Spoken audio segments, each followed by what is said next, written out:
सी चोट से ये हाल है, कहीं बड़ी चोट लग जाती तो पता नहीं क्या हो जाता।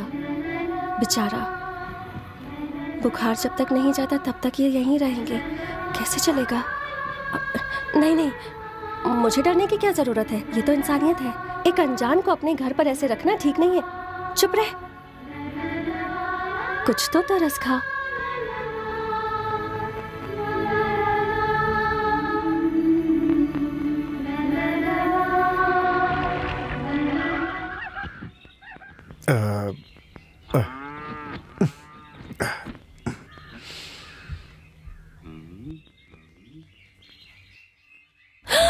हे भगवान, अरे अरे अरे अरे, ये क्या किया?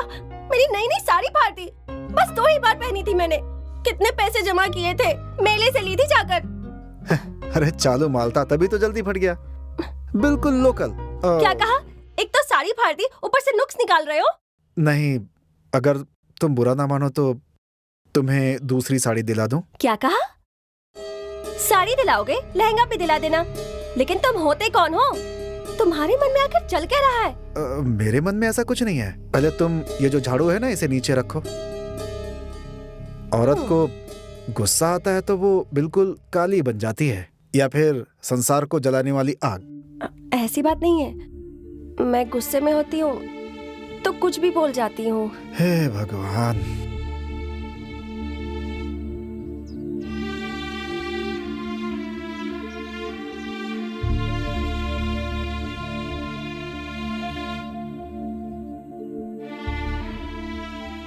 क्यों परमेश्वर, ठीक हो? हाँ ठीक हूँ। ठीक कैसे नहीं होगे? मेरे पैसे लेकर आराम से जो बैठे हो। बात सुनो, तुमने जो पैसे लिए हैं उसका ब्याज तुम्हारी बेटी से भी ज्यादा बड़ा हो गया है। अब बोलो क्या करना है? 3 एग्रीमेंट बदल चुके हैं। हमारी तनख्वाह, उसका ब्याज, ये सब कौन देगा बताओ? हमारे भैया देंगे क्या? इसकी हालत देखिए, तुम्हें जरा भी चिंता नहीं है। थोड़ी सी और मोहलत दे दो। इस बार ये भेड़ बकरी बेचकर तुम्हारे सारे पैसे दे दो। तुमने जो पैसे लिए हैं ना, उसका ब्याज भी इन सबको बेचकर नहीं भर पाओगे।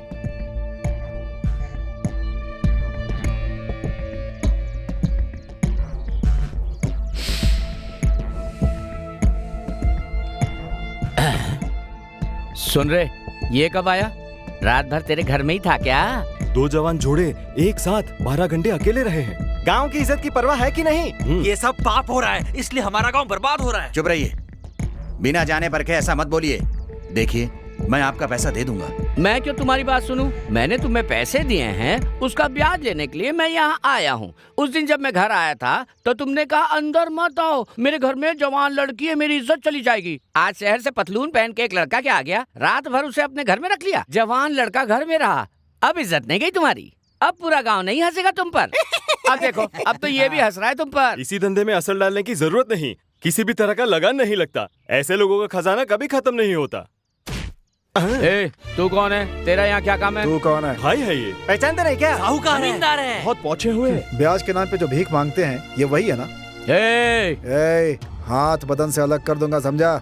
शांति शांति, मुझे ऐसा क्यों लग रहा है कि पहले मैंने कहीं आपको देखा जरूर है। शहर में देखा होगा। मिलकर खुशी हुई आपसे। मैं भी अक्सर शहर जाया करता हूँ। क्या बात है, दल बदल रहा है तू? बस ऐसे ही। क्या? सुन परमेश्वर, मेरे साथ चल, मुझे तुझसे कुछ काम है। चल। सुन परमेश्वर, अब मैं बिल्कुल चुप नहीं रहूंगा, तेरा सब कुछ अपने कब्जे में लूंगा। ये हुई ना 100% की बात। अरे वाह, ऐसी बात है तो परमेश्वर की खटिया मैं लूंगा।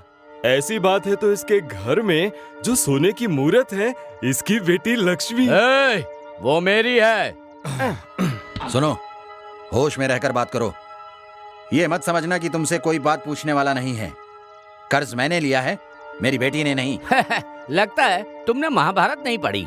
सुनो परमेश्वर, एक आदमी की गलती के कारण 5 लोग मिलके एक आदमी की बलि चढ़ा दिए। अब उसी तरह तुम्हारे कर्जे के कारण तुम्हारी लड़की की बलि। बेटा जाने दीजिए, रहने दीजिए। तेरी तो, तुझे मैं बताती हूँ, औरत से पिटेगा ना तो तेरी कोई इज्जत नहीं रह जाएगी। दोबारा यहाँ पर आया ना तो मार मार के एक कर दूंगी। लक्ष्मी, तू ये अच्छा नहीं कर रही है। आज तूने जो भी किया है ना, उसके लिए तुझे पछताना पड़ेगा। और सुन मेरी बात, सुन, तू मेरी है, मैं तुझे लेकर जाऊंगा। पागल कहीं का।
अरे मुझे छोड़ोगी तब तो जाऊंगा ना। अरे पहले हटो तो।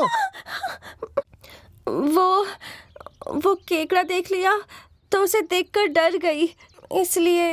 उस दिन तो मुझे मारने के लिए खड़ी हो गई थी, आज एक केकड़े को देखकर डर गई तुम। तुम्हारी वीरता सिर्फ बोलने के लिए है क्या? ऐसी कोई बात नहीं है, अब उसे मार दीजिए ना।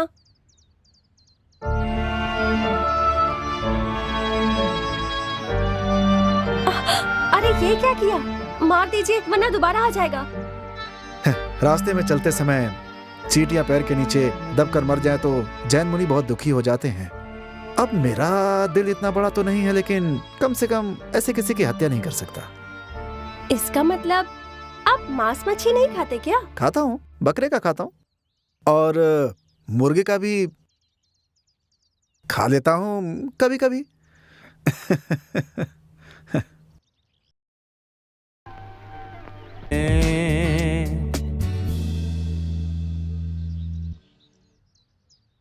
बस बेटी बस।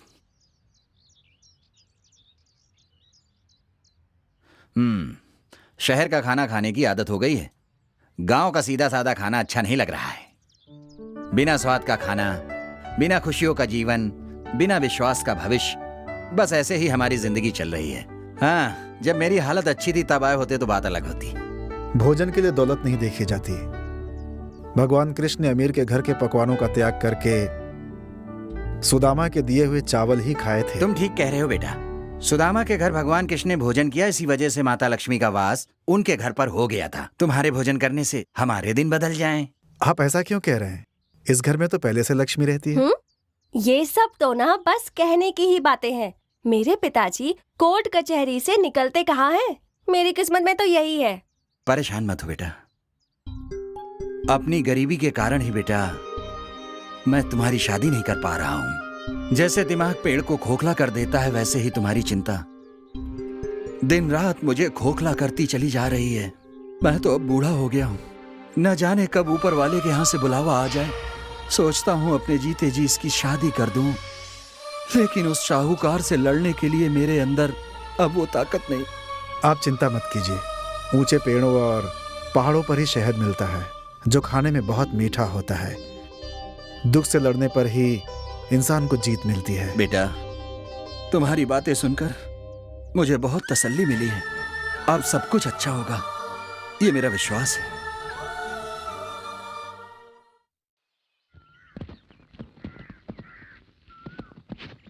हे, मर्द जब बहुत खुश होता है तो उसे कुछ करने का मन करता है। हाँ सही बात और है। जब करने का मन करता है तो उसके लिए कुछ इंतजाम करना पड़ता है। जब से मैं पैदा हुआ हूँ उस दिन से मैं उतना खुश नहीं हुआ जितना मैं आज हूँ।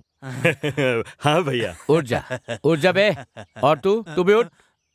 तुम्हें जो कुछ भी चाहिए आज बिना सोचे समझे मांग लो। बस आप ना मेरा ब्याज माफ कर दो। बस यही मुझसे नहीं होगा। मैं चाहे कितनी भी पी लूं पूरे होश में रहता हूँ। मेरे पीने के बाद जो बचे उसे तुम लोग चाट लेना। भैया पीने के बाद हमेशा ज्ञान की बातें करते हैं। कैसा ज्ञान बे? अगर मैं ज्ञान दूंगा ना तो तू बेहोश हो जाएगा, समझा? मैं अकेला ही ये नहीं पीता हूँ, पूरी दुनिया पीती है। मैं समझा नहीं। जिसके पास ये है ना वही समझेगा। 3/4 पानी है, 1/4 धरती है। धरती पानी में तैरते रहती है, मैं तैर रहा हूँ तो क्या गलत है?